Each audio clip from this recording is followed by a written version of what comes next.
Morning Business.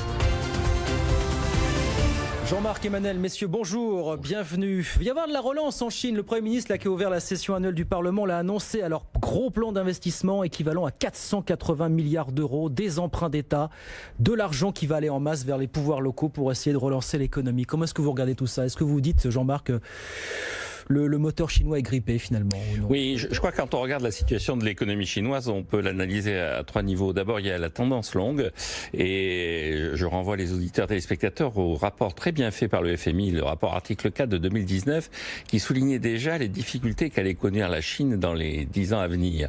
Parce que depuis 2007, ses finances publiques sont en déficit, donc sa marge de manœuvre budgétaire a été amoindrie. Son excédent extérieur qui fascinait tous les pays du monde était en train de fondre comme neige au soleil, et on annonçait même un déficit de la balance des paiements courants pour l'année 2020, voire en tout cas clairement pour l'année 2021. Et il y avait une baisse de l'efficacité de l'appareil productif chinois que les dirigeants chinois mesuraient déjà. Alors, le deuxième élément, c'est que la Chine a affronté l'année dernière une première épidémie, une épizootie, qui n'était pas une épidémie humaine, qui était une épizootie sur la fièvre porcine, avec un triplement du prix du porc, dans un pays où la consommation populaire alimentaire est axée essentiellement sur le porc. Et donc, il y avait déjà des mesures d'urgence qui avaient été prises pour essayer de soutenir le pouvoir d'achat, un peu en catastrophe. Et déjà, les autorités chinoises avaient annoncé qu'il n'était pas sûr qu'ils pourraient maintenir les objectifs de croissance et surtout l'objectif de sortie de la population de la pauvreté en 2020 qui avait été annoncé. Et le dernier élément, c'est que dans le déficit de la balance des paiements courants avant donc l'épidémie, on voyait apparaître un gonflement du poste touristique. Les Chinois avaient envie de sortir et il y avait déjà des annonces. Et donc là, pour les Chinois, ce qui se passe est plutôt une bonne nouvelle, entre guillemets, pour l'équilibre global. C'est-à-dire les Chinois avaient déjà annoncé qu'ils allaient prendre des restrictions à la circulation de leur population vers l'extérieur parce que ça déséquilibrait leur compte extérieur. Arrive l'épidémie et donc ce que je trouve assez rassurant, c'est que finalement les Chinois ont adopté des techniques de management qui sont un peu celles qu'on applique dans le monde entier, c'est-à-dire un policy mix autour de la politique monétaire, de la politique budgétaire pour essayer de répondre aux problèmes, avec la difficulté étant de savoir est-ce qu'il est bien équilibré, est-ce qu'il est pertinent dans la situation dans laquelle ils sont. Et deuxième élément, c'est ce qu'on disait, c'est qu'il y a trois formes de mensonges. Le mensonge, le fiefé mensonge et la statistique. Là, on vient de le dire, ils ont la prudence de dire on va pas faire de statistiques. Une collusion des genres sur les chiffres chinois. Voilà, on va pas vous dire quelle va être notre croissance cette année parce que de toute façon, on le sait pas. Ce qui est le plus inquiétant dans tout ça, c'est quand même que, comme je le dis souvent, c'est un régime où tous les gens à la tête sont des camarades, mais ce ne sont pas des amis. Et je ne sais pas quel peut y avoir comme prise de position, processus de prise de position, l'agressivité américaine à leur égard, la délocalisation assez systématique d'une partie des investissements étrangers vers le Vietnam et l'Indonésie, on le voit avec ce qui se passe à Hong Kong, une sorte de retour en force de Taïwan sur la scène internationale. Donc c'est quand même un régime qui est aux abois, et donc autant la partie classique, un plan de relance, oui, autant la partie plus politique est plus inquiétante. Et j'ajoute à ça un taux de chômage qui remonte et aux alentours de 6%. Emmanuel, comment est-ce que vous regardez la situation? C'est vrai que le rapport... Vous annoncez ce matin de la relance assez classique finalement, ce qui nous dit. Alors oui, sur les outils de politique économique, effectivement, des outils assez classiques, politique monétaire, politique budgétaire, avec des moyens que nous n'avons pas, quand même, des moyens considérables.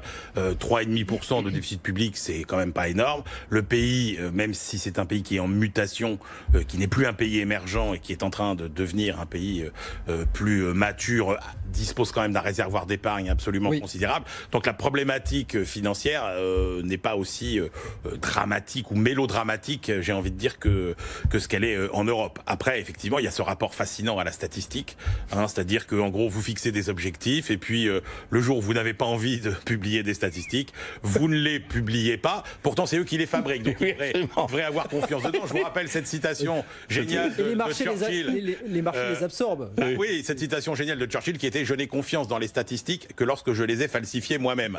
Voilà. Et donc là, ils auraient pu au moins publier des statistiques, même s'ils ne s'y tenaient pas. Après, il y a quand même d'autres moyens de mesurer le redressement chinois. Et la réalité, c'est que quand même, la Chine est le pays qui va se relever le plus vite de ce coronavirus. Parce qu'on voit bien qu'on a déjà une série d'indicateurs qui montrent qu'on est revenu à des niveaux d'avant-crise, ce qu'on ne voit dans quasiment aucun pays. Il n'y a aucun pays où on peut dire que sur l'activité économique, il y a des secteurs qui sont revenus à leur niveau d'avant-crise. Et il y a pas mal d'indicateurs. Alors Jean-Marc adore la production d'électricité, par exemple. On voit par exemple que le trafic routier, les bouchons sont revenus dans les grandes villes chinoises au niveau record de ce qu'ils étaient avant la crise du Covid-19.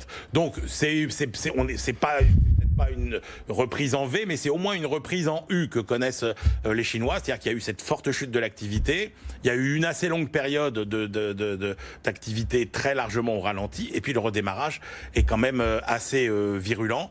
Moi, je continue à penser que c'est un pays qui va sortir gagnant de cette crise du coronavirus, à la différence des États-Unis qui vont sortir quand même très largement affaiblis par cette crise. D'accord avec ça, Jean-Marc? Pas du tout. Non, je pense qu'au contraire, leur modèle a atteint ses limites à plusieurs niveaux. C'est-à-dire la façon dont ils ont répondu très brutalement par des confinements, mais sans avoir véritablement de réponse. Enfin, ils n'ont pas réagi à la suédoise.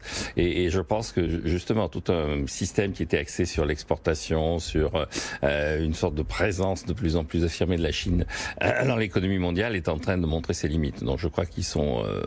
Et alors effectivement, ils ont une réserve, c'est que la dette publique est encore assez faible. On est à 60% de PIB. Mais ils sont plutôt en voie de japonisation, c'est-à-dire multiplier les plans de relance, faire des ponts sur des rivières qui n'existent pas encore pour essayer de lutter contre le chômage. 30 ans après, les Japonais en sont toujours au même point. Oui, absolument. Oui. Mais cet atout majeur qui est quand même cette capacité à utiliser les nouvelles technologies de l'information, et on voit à quel point le soutien à l'économie mondiale est venu. L'effondrement a été évité grâce à ces technologies.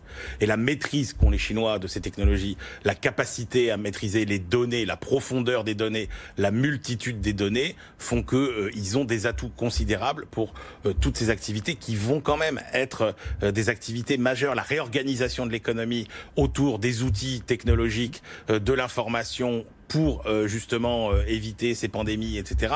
Ils vont être très très forts. Et encore une fois, le régime politique autoritaire, dans ces cas-là, peut montrer qu'il a quelques atouts par rapport à la démocratie, dont la réactivité, qui s'enlise parfois dans les débats, etc., est quand même assez handicapante. Ils vont en tout cas tout faire pour afficher le meilleur visage dans un an pour fêter le 100e anniversaire du Parti communiste chinois. Voilà. Oui, qui est, je le rappelle, une création française, puisqu'il a été créé dans la concession française de Shanghai par des Français. Et voilà, l'histoire est ainsi. Merci messieurs, Jean-Marc Daniel, Emmanuel Le Chypre avec nous sur BFM Business.